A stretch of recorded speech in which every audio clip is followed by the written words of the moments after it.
Opposition की हुकूमत के खिलाफ तहरीक अदम एतमाद लाने की कोशिशें दम तोड़ती नजर आ रही हैं। Yes, that is happening.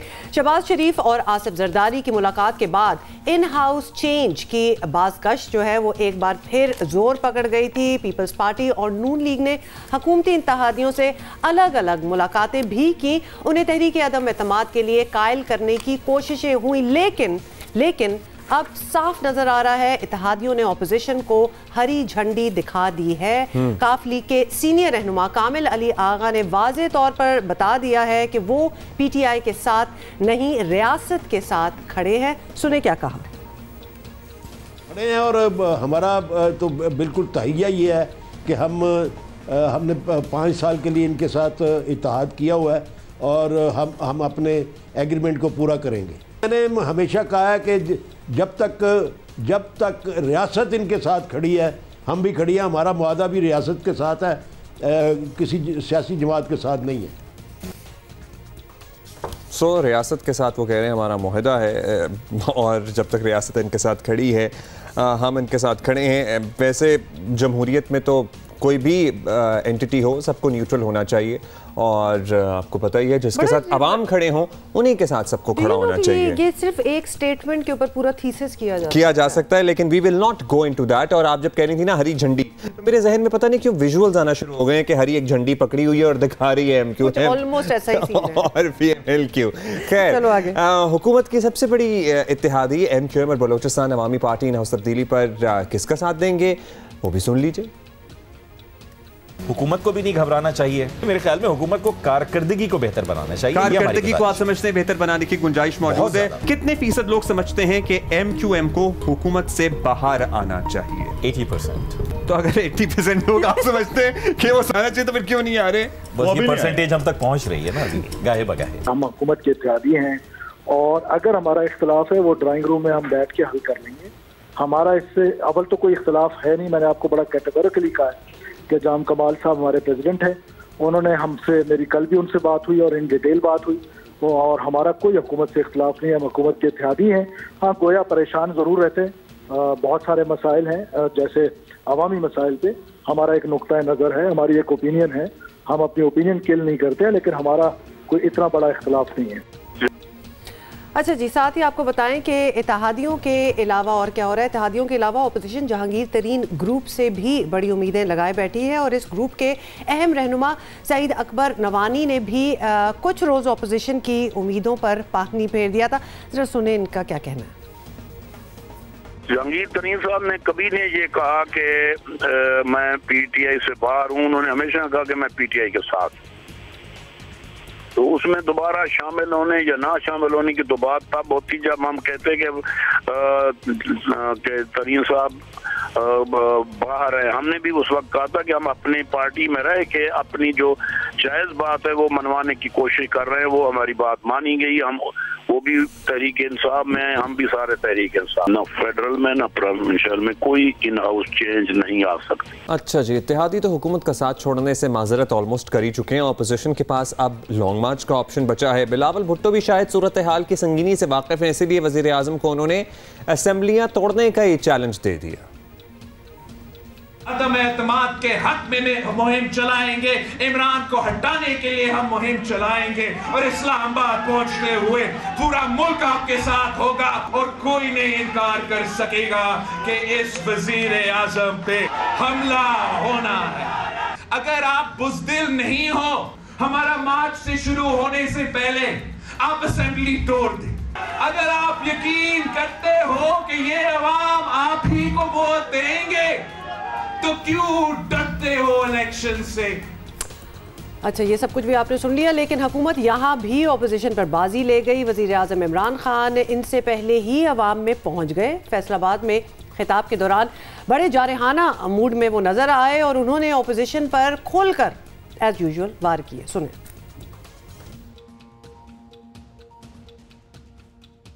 जब देखो तो जी वो चेकअप के लिए लंदन जा रहा है, जब कोई सुनो तो जी उसका पर इलाज हो रहा है वहां लंदन में, कभी वो अमेरिका जा रहा है, खांसी है तो दुबई जा रहा है। इनको क्या पता कि पाकिस्तान की अवाम की क्या मुश्किलात का सामना करना पड़ता था। आज सारे चोर इकट्ठे हुए हैं। 30 साल से, उससे पहले 20 साल पहले दोनों गालियां एक दूसरे को चोर कहते थे। जरदारी को जेल ये नून लीग ने डाला था, उसका पेट फाड़ के पैसा किसने निकालना था? तहरीक इंसाफ ने नहीं निकालना था।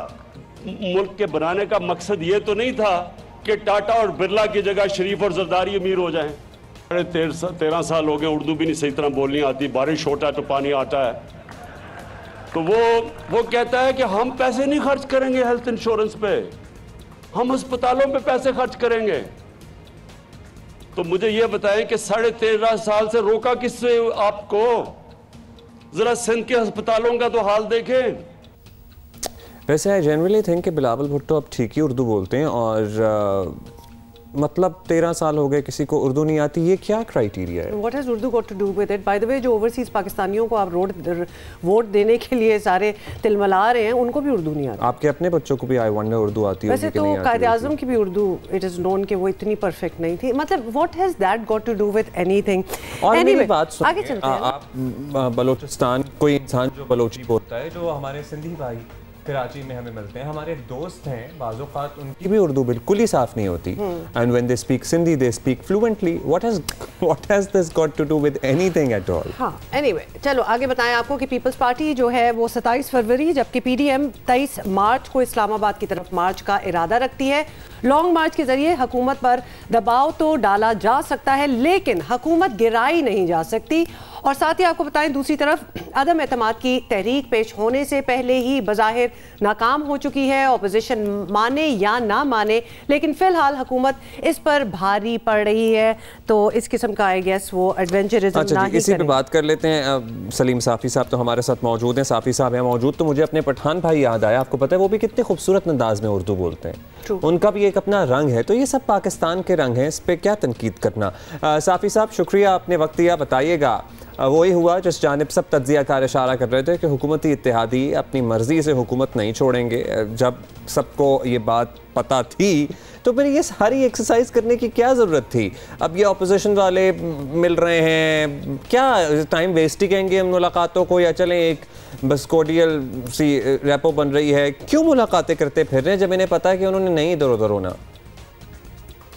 नहीं, मुलाकातें तो इसलिए कर रहे हैं कि अब अपोजिशन उम्मीद से है, और उनको उम्मीद है कि जो हुकूमत के इत्तेहादी हैं उनको माजी की तरह हुकूमत के साथ जोड़ा नहीं रखा जाएगा, और इस्टेब्लिशमेंट की गैर जानिबदारी का जरदारी साहब को और नवाज शरीफ साहब को यकीन हो गया है। तो इसलिए उन्होंने उनसे मुलाकातों का सिलसिला शुरू कर दिया है, और इसलिए हुकूमत के इत्तेहादी भी अपोजिशन से मुलाकातों का रिस्क लेने लगे हैं। अच्छा साफ़ी साहब, अब सूरत हाल कुछ ये है कि हुकूमत गिराने के लिए इत्तेहादियों का साथ नहीं मिला, तो अदम एतमाद का ऑप्शन तो ऑब्वियसली रह गया। लॉन्ग मार्च वगैरह से पहले ही अवाम को इमरान खान ने इंगेज कर लिया है, तो वो फ़र्क पड़ना भी बड़ा मुश्किल है। तो अपोजिशन क्या एक बार फिर बंद गली में खड़ी नज़र नहीं आ रही? इनके पास कुछ ख़ास ऑप्शंस कुछ है नहीं? नहीं, देखिए, ये तो सियासत तो एक मैच होती है, उसमें हर फरीक अपने अपने कार्ड्स इस्तेमाल करता है। लेकिन मेरा ये ख्याल है कि अगर अपोजिशन पीपल्स पार्टी ने माजी की तरह अगर धोखा नहीं किया, और अगर नवाज शरीफ साहब ने मुकम्मल इख्तियार दिए रखा शहबाज शरीफ को, और एक दूसरे पे भी अपोजिशन के जमातों ने अगर एतमाद किया और एक दूसरे के डिमांड्स को संजीदगी से कंसिडर किया, तो इस गेम में उनको जीत हो सकती है। लेकिन अगर इनमें से कोई शर्त भी अपोजिशन ने पूरी नहीं की या उसको पूरा करने में नाकाम रही, तो फिर जाहिर बात है कि उसके नतीजे में अपोजिशन मज़ीद रुस्वा भी हो सकती है और हुकूमत मजबूत भी हो सकती है। लेट्स सी क्या होता है। वक्त बहुत सारी चीज़ें क्लियर कर देगा, लेकिन ऐसा लग रहा है कि हुकूमत ने अपनी बहुत सारी उम्मीदें, सेहत कार्ड जो कि बहुत अच्छा इक़दाम है, इससे बड़े लोग मुस्तफ़ीद हो रहे हैं, होपफुली और भी होंगे, उससे लगा ली हैं। अब क्या सिर्फ सेहत कार्ड जैसा कार्ड अच्छा है, और क्या सेहत कार्ड लोगों की परसेप्शन और जो इसके अलावा लोगों को जिन मसाइल का सामना है वो राय तब्दील करने में या उनकी तरफ से जरा तवज्जो हटाने में कामयाब हो जाएगा या नहीं होगा, और ऑफ कोर्स पता भी चल जाएगा।